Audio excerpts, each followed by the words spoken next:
One thing we haven't talked about yet with Fusion 360 is how the data is managed. Yes, we've explained that it's a cloud-based platform, but we haven't talked about what that means from a document perspective. Simply put, Fusion stores all of its data in the cloud. You have the ability to export locally, but for the most part, your projects and all of your files are stored and managed through the cloud. And that comes with some huge benefits.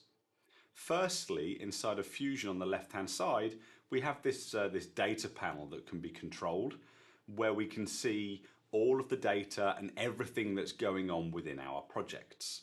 Because it's cloud-based, it's very much user-driven. So every individual that you want to have access to that project has access with a given permission level and can do certain things. It's naturally multi-user supported. So I can see that in this particular folder, I can see my colleague and friend Cameron has this cabinet assembly open. And I can see that by that little purple C next to his name. This means that the file is reserved to him. Think of it like a checkout. He's got that file, it's his, and whilst I could view it read-only, I can't do any editing because it's currently reserved to Cameron.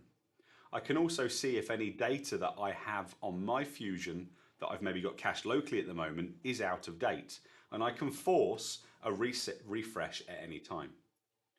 What's really nice about this system is it's live, and those of you with sharp eyes might have noticed that Cabinet Top is now being used by Cameron because he's opened it. If Cameron was to close Cabinet Top and open Cabinet Side, it would also instantly update and work on the system. So I'm not having to do any refreshes. The system is telling me who's in a file at any given point in time. If I try and open Cabinet Side with Cameron in that file, again, it's going to start prompting me and telling me that, well, hang on a second, Cameron's got this file open and it's reserved to him. So it's really going to control what we do and don't and can and can't do at any time.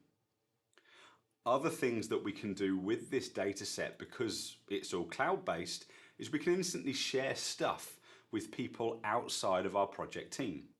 So I've got share options to share public available links so that someone that has the link can view the file. It might be that they don't have a Fusion license, but they want to be able to have a look at the file and give you some feedback. So all of that functionality becomes available off the shelf inside of Fusion 360. We can extend that functionality with an extension called Fusion Manage, which we won't talk about today. There are other videos on our YouTube channel should you want to find out more information about it. But generally speaking, from the get-go, we are cloud-based. All of the data sits there on the cloud, so we can share, we can collaborate, and we can work no matter how small or large your team. It just works on the get-go. You don't have to check out and check in. It does it automatically. Much like those high-end EPDM systems that you may already be using, Fusion's doing that off the shelf.